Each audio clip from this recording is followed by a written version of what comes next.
Look around. You can find cars like these on AutoTrader, like that car riding your tail. Or if you're tailgating right now, all those cars doubling as kitchens and living rooms are on AutoTrader too.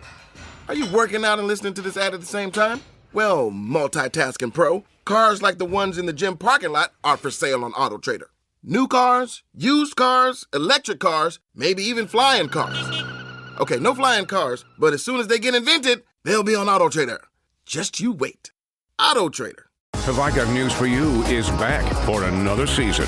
Roy Wood Jr., Amber Ruffin, and Michael Ian Black are finding the funny in the week's biggest stories. Have I Got News for You returns Saturday at 9 on CNN and stream next day on Max.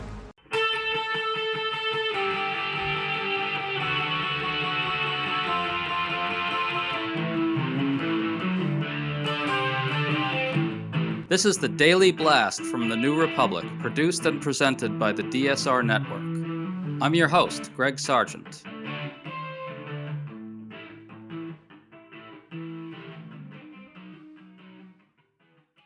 On Thursday, Robert F. Kennedy Jr. got confirmed as Secretary of Health and Human Services. The only Republican to vote no was Mitch McConnell, who issued a powerful statement citing RFK's anti-vax conspiracy theories and crediting vaccines for saving millions of lives around the world. That prompted two unhinged, angry rants from Trump to reporters in which he savaged McConnell as a loser and a failure and suggested he had subjugated McConnell to his will. We think this Trump-McConnell rift captures a whole lot of uncomfortable truths about the GOP in the Trump era, and about where we're headed next. We're going to get deep into this with Norm Ornstein, a longtime congressional observer who probably understands McConnell and today's GOP better than just about anyone else alive. Norm, thanks for coming back on. Always a pleasure, Greg. What a day. What a day. So McConnell's statement on RFK was quite powerful. McConnell ripped RFK's record of trafficking and dangerous conspiracy theories and his success in eroding trust in public health institutions. McConnell described vaccines as scientific miracles and warned that RFK's ascension will lead to the relitigation of proven cures. Norm, this is a catastrophe. You know McConnell as well as anyone. Can you talk about where this is really coming from in him? Here's what we know about Mitch McConnell. One of the signature developments of McConnell's life was not just his bout with polio as a younger person, but the fact that the scourge of polio has carried with him for the rest of his life. Even just a week ago, he took another fall. Some of those falls have been very dangerous. They've led to concussions. He walks haltingly, gingerly, and he knows personally, as well as anybody else, what the polio vaccine did to prevent many, many others going through what he's gone through. And he's not the only one, by far, among Republicans in the Senate who knows that Robert F. Kennedy Jr. is a serial liar. We've seen the videotape over and over where he's denied that he said terrible things about vaccines, and then you cue up the videotape where he said them. We know that he is a sociopath in many ways, what he's done with animals throughout the course of his life. We know the powerful condemnation of him as a person, as a predator, coming from his relatives, and in particular, most powerfully from Caroline Kennedy. We know what he has said and what he is almost certain to do at NIH, not just with vaccines, but with all medical research. And the fact that Mitch McConnell is the only Republican to vote against him, that Susan Collins and Bill Cassidy, a physician from Louisiana who said that the proudest thing about his career as a doctor was protecting Louisiana kids from mayhem and death because of getting them vaccinated. We know Lisa Murkowski. These people and so many more know full well, and they all went along. So at a press conference late Thursday, Trump was asked about this, and he really lost it. Listen to this. Well, I feel sorry for Mitch. And I was one of the people that he wanted to go to the end, and he wanted to stay leader. He's not equipped mentally. He wasn't equipped 10 years ago, mentally, in my opinion. He'd let the Republican Party go to hell. If I didn't come along, the Republican Party wouldn't even exist right now. Mitch McConnell never really had it. I was the one that got him to drop out of the leadership position, so he can't love me. But he's not voting against Bobby. He's voting against me, but that's all right. He endorsed me. You know, do you know that Mitch endorsed me, right? Well, you think that was easy? Norm, note how Trump says at the very end there, I subjugated McConnell at the end. What's your reaction to all this? Donald Trump's way is to viciously attack anybody who doesn't do his bidding. It doesn't matter whether they've helped him immensely in the past. It doesn't matter whether they have been key to his success. He will go after you as viciously as possible if you don't do what he wants or demands. It is a classic tactic of an authoritarian, the classic tactic of a narcissistic sociopath like Donald Trump. So no great surprise here. What's interesting beyond that, Greg, is that remember that Elaine Chao served as Trump's Secretary of Transportation in his first term. Chao being, of course, Mitch McConnell's spouse. And when Chao said some not so nice things about him, he went after her using vicious ethnic slurs. Of course, ironically, just the other day, probably in part to try and make sure that McConnell didn't do this sort of thing, he picked Elaine Chao as one of the people, I would say illegally, chosen for the Kennedy Center Board of Trustees. But nothing will stop him from going after McConnell, or now probably removing Elaine Chao from the Kennedy Center Board.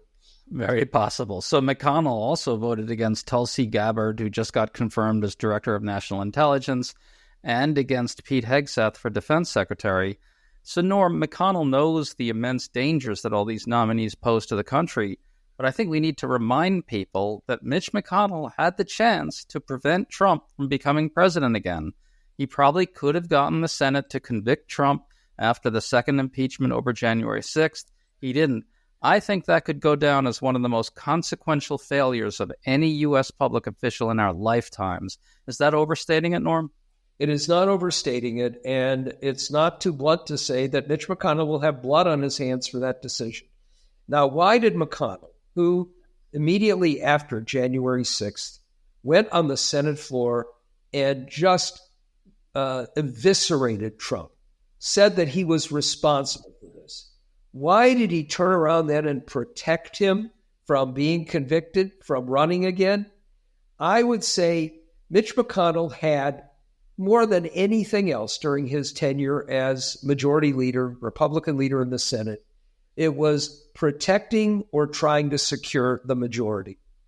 And he believed this was a sort of ruthlessly pragmatic judgment with a lot of Republicans up in a party that still had, as a cult, the vast majority of Republican voters being pro-Trump, that if he had pushed this, that it would have divided Republicans and probably cost him the majority. So he sacrificed the country for this. Now, whether McConnell is voting against these nominees because he feels guilty about what he did, because he is trying to make up for his past miscreants, because he is basically, as he prepares to leave the Senate, trying to alter his judgment in history, which I am convinced that he will go down as one of the top 4 or 5 villains in the decline of American culture and democracy. I don't know. I don't know what the reasons are. I'm happy he's doing it. But anybody who gives him a pass because he's voting against these nominees, especially since they're all being confirmed anyhow, is making a mistake. I want to play some more audio of Trump at his press conference. He was asked by a reporter about Mitch McConnell's bout with polio as a young person, as you mentioned earlier. Here's what happened. He had polio, obviously, and I don't know anything about he had polio. He had polio. Are you doubting that he had polio? I have no idea if he had polio. All I can tell you about him is that he shouldn't have been a leader. He knows that. He voted against Bobby. He votes against almost everything now. He's a very bitter guy, and we have a very strong party, and he's almost not even really a very powerful member. I'd say he's not a power. He's lost his power.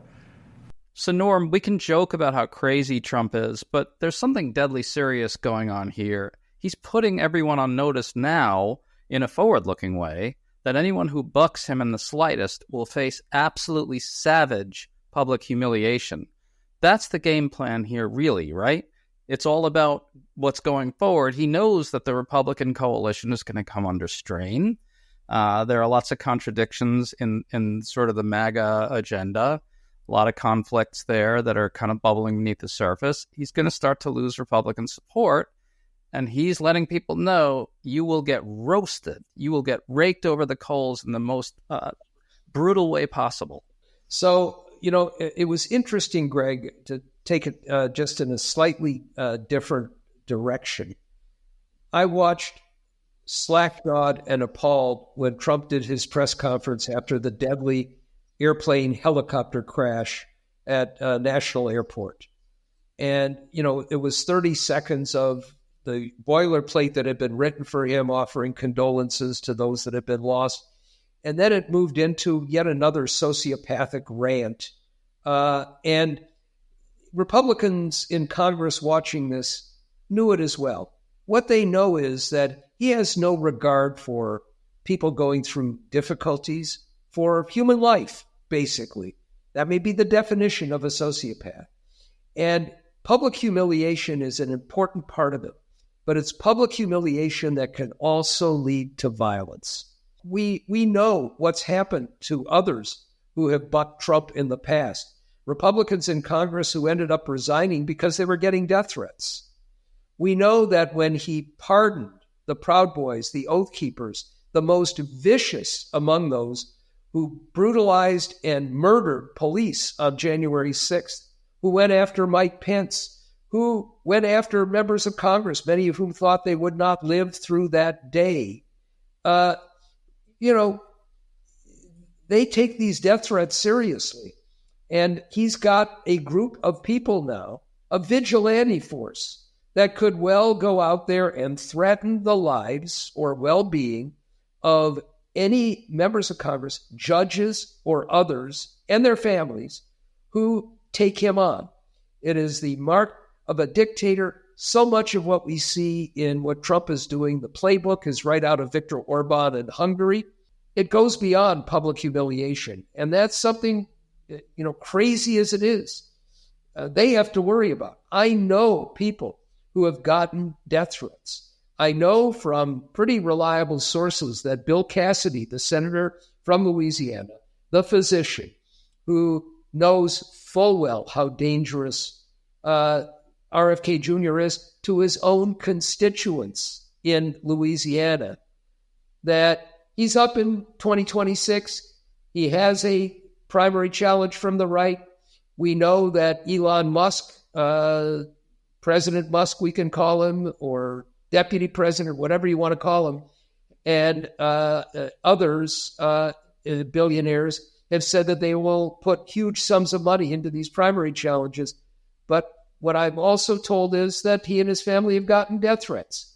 So that's the world we live in. Mitch McConnell is not fazed by that right now, and good for him. But the public humiliation in two separate statements from this press conference are a pretty big signal. It's February, and that means Valentine's Day is around the corner, love is in the air, and the new Trump administration is causing stress with every new action. The best way to stay up to date on the latest news and breaking headlines during this turbulent time is to become a DSR member and gain access to additional content across our network, in addition to other exclusive benefits like an ad-free listening experience, exclusive content, access to our Discord community, and more. Use code DSR2025 to get 40% off of your membership and sign up today at thedsrnetwork.com/buy. That's DSR 2025 at thedsrnetwork.com/buy. Thank you and enjoy the show. Norm, so if you step back and look at the broader contours of all this, McConnell's opposition to Hegseth, Gabbard, and RFK shows that he understands what Trumpism really is. He gets that it poses a fundamental threat to the Western alliance. Gabbard and Hegseth are to one degree or another favorably disposed towards Putin. Hegseth just essentially said Ukraine can forget about reclaiming its territory. McConnell also gets that Trump could badly cripple some of the things that make the country great: science, public health, vaccines, etc. Norm, you know Republican senators. Many of them privately agree with McConnell about all this, right? So it seems like McConnell's path here says something about the Republican Party. They know this guy is a threat to the country and to the future, but they're just letting it happen. You know, Greg, I've been around the Senate for well over 5 decades, immersed in it. I've known fairly well, I would say, the majority of senators who served during that entire time. I worked with a lot of them. I worked closely with a lot of Republicans. This is different. And many of them, if you had, parachuted them back, use the hot tub time machine, taken them back 30 years, 35 years, they would have been responsible, policy-making, problem-solving people, sure, with their own ideology, whether you agree or not, conservative, but institutionally minded and decent. And the ones who are there now who would have fit that category don't anymore. There is no backbone. You look at the fact that Lisa Murkowski and Susan Collins ended up bending the knee and voted for these characters. I look at what also happened today, which is the vote in the Judiciary Committee in the Senate on Kash Patel.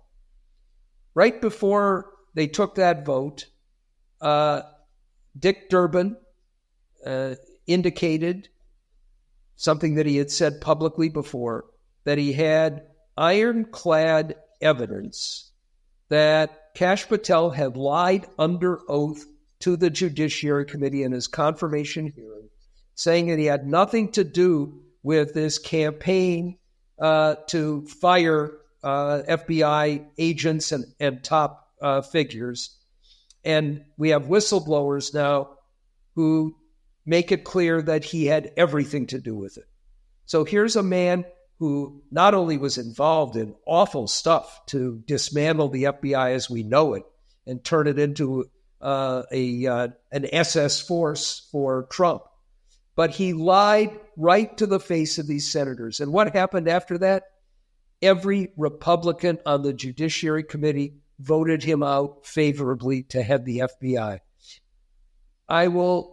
I'm absolutely certain that even though you have on that committee some of the most deplorable members of the Senate, many of them know full well that Kash Patel is not qualified or capable of doing what the nation expects at the FBI, and they still voted for him. And that tells you where this party is. And it tells you that while Trump will continue to do things to send signals that they'd better toe the line, they would better do what he says, no matter how outrageous. They better be muted in their criticisms. There's no moral backbone that any of them have. And for Mitch McConnell, I am still hesitant to call it a moral backbone because of the immoral and amoral things that he has done over his arc as a leader in the Senate. I do believe that Mitch McConnell cares about foreign aid. I believe that he is anti-Russian and pro-Ukraine. I believe he's appalled by what he sees with Hegseth, who soiled himself and the country over in Brussels with NATO. And he knows what a terrible figure he is for the Department of Defense. He certainly knows full well how dangerous it is to have Robert F. Kennedy Jr. in the position that he's in. What his motives are beyond that, I'm not going to venture a guess. But I know that many of his colleagues are right where he is, but they were too cowardly to vote the way he did. Well, Norm, the die is cast now. It's on. Thanks so much for coming on with us today. I hope it doesn't get as ugly as it looks like it's going to. Yeah, well, every day brings more appalling outrages. Thanks, Norm. Thanks for coming on. We'll be back, I'm sure, Greg, talking about more outrages to come. You've been listening to The Daily Blast with me, your host, Greg Sargent. The Daily Blast is a New Republic podcast and is produced by Riley Fessler and the DSR Network.